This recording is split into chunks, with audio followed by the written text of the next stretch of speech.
জাতির স্বার্থে, দেশের স্বার্থে, গণতন্ত্রের স্বার্থে আমরা যে কোনো দলের সঙ্গে জোটবদ্ধ নির্বাচনে যেতে প্রস্তুত আছি। আমাদের বিএনপির সঙ্গে রাজনৈতিক একটি দলের সাথে আর একটি দলের যে বন্ধুত্বপূর্ণ সৌহার্দ্যপূর্ণ সম্পর্ক থাকা উচিত, সেই সম্পর্কই আছে। একটা সুষ্ঠু নির্বাচন দিতে যেহেতু এই সরকারটা এসছে, ইনারা কিন্তু দেশ শাসন করতে আসেননি, ইনারা একটা ফেয়ার ইলেকশন দিয়ে বিদায় নেবেন। রাজনৈতিক পরিবর্তনের পর বাংলাদেশ জামাত ইসলামী দীর্ঘ 15 এমনকি 17-18 বছর আমরা বলি 2006-এর 28 অক্টোবরের ফ্যাসিস্ট এবং স্যাডিস্ট এর মাস্টার মাইন্ড শেখ হাসিনার নির্দেশে লগি বৈঠা নিয়ে প্রকাশ্য দিবালোকে পল্টনে যে লগি বৈঠা দিয়ে সাপের মতো পিটিয়ে পিটিয়ে মানুষ হত্যা করে তার মৃতদেহের উপরে নাচানাচি করেছিল, সেই থেকে ফ্যাসিবাদের এই নির্মম বর্বরতার যুগ শুরু হয়েছে।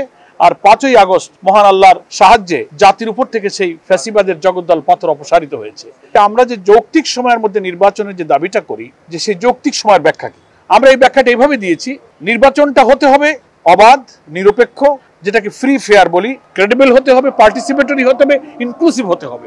তো এইটা হতে গেলে ন্যূনতম এই 15 বছরে রাষ্ট্রযন্ত্রের সমস্ত অর্গানগুলো করাপ্ট হয়ে গেছে, পলিটিসাইজ হয়েছে। এটাকে রিফর্ম না করে এই অবস্থায় নির্বাচন করলে সেই নির্বাচন কিন্তু ওই 14, 18, 24-এ আমরা যেমন ভোট দিতে পারি এমন ভোটই হবে। এই কারণে আমরা সংস্কার চেয়েছি আগে।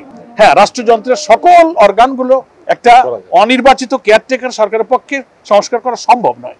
ইট উইল টেক টাইম, এর জন্য 5-7 বছর সময় লাগে। নির্বাচিত সরকারের এটা কাজ।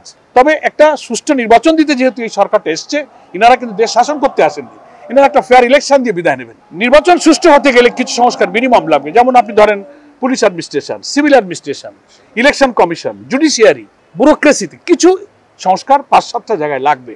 এইটুকু মিনিমাম সংস্কার করতে যেটুকু সময় লাগে, আমরা বলছি যে এটা তো লম্বা সময় লাগার কথা না। এখন আমি মনে করি সময়ের চেয়ে সিচুয়েশনটা ফ্যাক্টর। আপনি 2-3 বছর সময় দিলেন, কিন্তু সেই সংস্কার হলো না, সেই পুলিশ, সেই ডিসি, সেই ইউনো থেকে গেল, তো সেই ইলেকশন তো ওই 14, 18, 24-এর মতো হবে।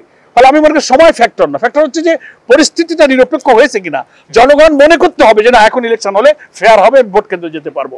সেটা 6 মাসে হতে পারে, 8 মাসে হতে পারে, বছর লাগতে পারে। এই জন্য এই টাইম ঘড়ি ঘন্টা বেঁধে দেওয়া যাবে না, সিচুয়েশন বলে দেবে। আমাদের বিএনপির সঙ্গে রাজনৈতিক একটি দলের সাথে আর একটি দলের যে বন্ধুত্বপূর্ণ সৌহার্দ্যপূর্ণ সম্পর্ক থাকা উচিত, সেই সম্পর্কই আছে।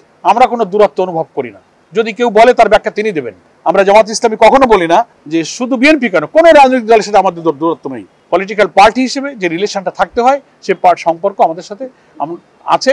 ওনারাও আমাদের দাওয়াতে আসছেন, আমরাও ওনাদের দাওয়াতে যাচ্ছি। আপনারা দেখছেন তো মিডিয়াতে, ফ্যাসিবাদ বিরোধী আন্দোলনের মাঠে সক্রিয় ছিল আমাদের আমির জামাত। বলেছেন জাতির স্বার্থে, দেশের স্বার্থে, গণতন্ত্রের স্বার্থে আমরা যে কোনো দলের সঙ্গে জোটবদ্ধ নির্বাচনে যেতে প্রস্তুত আছি। আমরা আমাদের উপরে যে জুলুম করা হয়েছিল, সরকার অন্যায়ভাবে করেছিল, তা আমি নিজের জন্য যেটা পছন্দ করি না, আর একজনের জন্য আমি তো সেটা পছন্দ করি না। হ্যাঁ, তবে জাতিকে আমরা এটা বলেছি, যারা এত নিষ্ঠুর, যারা মানুষ হত্যা করে নাচানাচি করে, বিদায়ের দিন 5ই আগস্ট পুড়িয়ে লাশ ছাই করে দিয়েছে, হেলিকপ্টার থেকে দেশের লোককে গুলি করেছে, তাদের কোনো গণতান্ত্রিক অধিকার আছে কিনা, তারা ভোটে আসবে কিনা, পিপল উইল ডিসাইড, জনগণ সিদ্ধান্ত গ্রহণ করবে।